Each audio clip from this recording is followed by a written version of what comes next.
బెంగాల్ ఫలితాల్లో బీజేపీ విజయ బేరి మోగించింది. మమతా సామ్రాజ్యాన్ని కుకటి వేలతోటి పెకిలించింది. ప్రతిపక్షాలకు అంతనంత దూరంలో కమలం వికసిస్తుంది. ఎన్నికలకు ముందు నుంచే బెంగాల్ను టార్గెట్గా పెట్టుకుంది కాశీదళం. ఎలాగైనా గెలిచి తీరాలనే పట్టుదలతోటి ముందుకు సాగింది. బెంగాల్లో గడ్డపై పురుడు పోసుకున్న బీజేపీ అక్కడ అధికారం కోసం అలుపెరగని పోరాటం చేస్తుంది. సీన్ కట్ చేస్తే 2026 నాటికి బెంగాల్ ముఖ్యమంత్రి పీఠాన్ని దక్కించుకుంది. ఇక 5 రాష్ట్రాల ఎన్నికల ఫలితాలు వెలువడుతున్నాయి. పెద్ద రాష్ట్రాల్లో ఓటర్లు మార్పును కోరుకున్నారు. చిన్న రాష్ట్రాల్లో అభివృద్ధికి పట్టం కట్టారు. ఇక ఈ 5 రాష్ట్రాల ఫలితాలపైన చర్చిద్దాం. మనకు అందుబాటులో ఉన్నారు మహేష్ గారు, బీజేపీ నాయకులు, షేక్ సైదా గారు, కాంగ్రెస్ నాయకులు.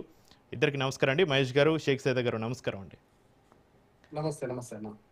మహేష్ గారు, మీరు చెప్పండి. సుదీర్ఘంగా 15 ఏళ్ల పాటు తృణమూల్ కాంగ్రెస్ పార్టీ కొనసాగిన అధికార పార్టీ ఒక్కసారిగా 30% ఓట్ల షేరింగ్కి పడిపోవడం జరిగింది. ఈరోజు మనం ఆ పరిణామాలు మనం చూస్తున్నాం. బీజేపీ రెగ్గింగ్ చేసిందని, ఈవీఎం ట్యాంపరింగ్ అయిందని, పారదర్శకంగా పోలింగ్ జరగలేదంటూ మమతా బెనర్జీ ఒకవైపు ఆరోపణలు చేస్తుంది. మీరేం చెప్తారు?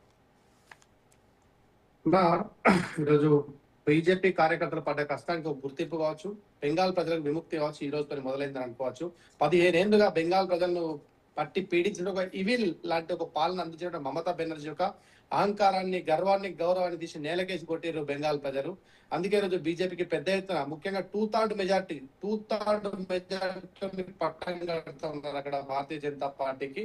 మోదీ గారి యొక్క ఏదైతే భరోసా ఉందో, విశ్వాసం ఉందో, అది ప్రజలు అక్కడ నమ్మిరు. అందుకే బీజేపీకి పెద్ద ఎత్తున పట్టం కట్టడం జరిగింది.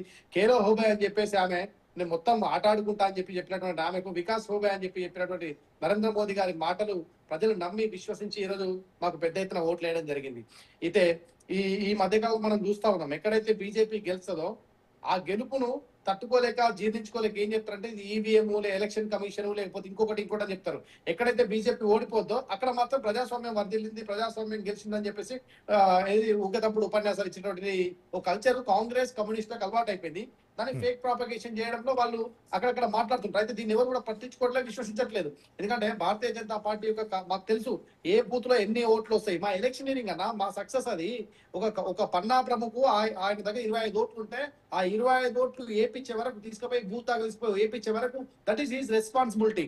మేము ఈ ఎగ్జిట్ పోల్ వచ్చినటువంటి అంచనాను, సర్వే రిపోర్ట్ ఇచ్చిన దాన్ని మేము పట్టించుకోము. ప్రశాంత్ కిషోర్ ఇంకోరు మేము పట్టించుకోము. మా కార్యకర్త మీద మాకు నమ్మకం ఉంది కాబట్టి మా కార్యకర్త మేము బూత్ గెలిస్తే రేపు దేశానికి వ్యతిరేకంగా, మన పార్టీకి వ్యతిరేకంగా అన్ని పార్టీలు ఒకటై పోటీ చేస్తే కూడా ఆ బూత్ లో మనకు 51% ఓట్లు మనం పడేసుకోవాలి, 51% ఓట్లు మనకు పడాలి అనే ఒక కాన్సెప్ట్ తో మా కార్యకర్తలు పనిచేస్తారు. కాబట్టి బూత్ గెలిస్తే ఎలక్షన్ గెలుస్తాం. That is our simple funda, simple theory.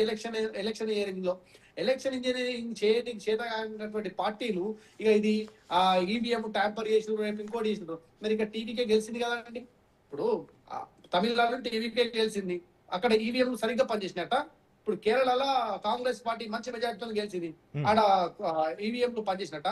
అంటే వీళ్ళు గెలిస్తేమో మంచిగా పనిచేసినట్టు, బీజేపీ గెలిస్తేమో ఓటమిని జీర్ణించుకొని ప్రజలు ఇచ్చినటువంటి తీర్పును గౌరవించి ప్రజాస్వామ్యాన్ని అపహాస్యం చేయకుండా ఏం చెప్పాలంటే పెద్ద ఎత్తున మేము మా యొక్క ఓటమిని సమీక్షించుకుంటాం, రానున్న ఎలక్షన్ లో పనిచేస్తాం. ఎస్, మేము బలమైన ప్రతిపక్షంగా రేపు తమిళనాడులో పనిచేస్తాం. ఎన్డీఏ డెఫినెట్లీ రాష్ట్రాభివృద్ధికి కట్టుబడి ఉంటాం. That is hour statement, that is our commitment for the Tamil people. At the same time 2031 election లో మేము కేరళలో, తమిళనాడులో భారతీయ జనతా పార్టీ ఎన్డీఏ నేతృత్వంలో గవర్నమెంట్ ఫామ్ చేస్తాం. మా కాన్ఫిడెన్స్ అది. అరే దీన్ని వదిలిపెట్టేసి ఇవన్నీ చెప్తా ఉంటారు అన్న. సింపుల్ విషయం చక్రన్న, ఈరోజు బెంగాల్లో ఏదైతే దీదీ చేసిన అరాచకాలు ఏవైతున్నాయో, ఈ భువా భతీజా ఈ అరాచకాలను, టోలాబాజీ రాజకీయాల్ని కంప్లీట్ గా తిప్పికొట్టిరు. ఈ రోజు కాంగ్రెస్ కూడా వాషౌట్ అయిపోయింది మొత్తానికి కంప్లీట్ గా. ఈరోజు భారతదేశంలో టిఎంసి ముక్తు భారత్ గా, డిఎంకే ముక్తు భారత్ గా, లెఫ్ట్ అయిపోయింది. లెఫ్ట్ అసలు భారతదేశంలో లేకుండా పోయింది. లెఫ్ట్ ముక్తు భారత్ గా 2031 ఎన్నికల నాటికి కాంగ్రెస్ ముక్తు భారత్ గా ఈ భారతదేశం ఉంటది.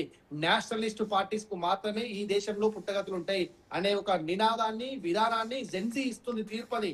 నెపోటిజం, ఫ్యామిలీ లిమిటెడ్ కంపెనీస్ కి తావులేవు భారతదేశం పైన అని చెప్పేసి ఇప్పుడు కొత్త ట్రెండ్ స్టార్ట్ అయిపోయింది. కాబట్టి nationalist BJP, I'm mentioning this, nationalist BJP forming a government in Bengal, Assam, డెఫినెట్లీగా మళ్ళీ అగైన్ పుదుచ్చేరి యాంటీ ఇన్కంపెన్సివ్ కాదు, మనకి ఎక్కడ బీజేపీ పాలసీ అక్కడ ప్రో ఇన్కంపెన్సివ్ ఉంటది. మళ్ళీ ప్రజలు బీజేపీని కావాలని కోరుకుంటారు. దట్ ఈస్ ద, ఎందుకంటే మేము commitment towards the people, commitment towards the public, commitment towards the development, what we promise we delivered it. So అందుకనే ప్రజలు మమ్మల్ని కోరుకుంటా ఉన్నారు. దీదీ చేసినటువంటి అరాచకాలు ఏవైతున్నాయో బెంగాల్ ప్రజలు ఒక చీకటి రోజులు, వాళ్ళకు నిజమైన స్వతంత్రం వచ్చినట్టుగా ఈరోజు సెలబ్రేట్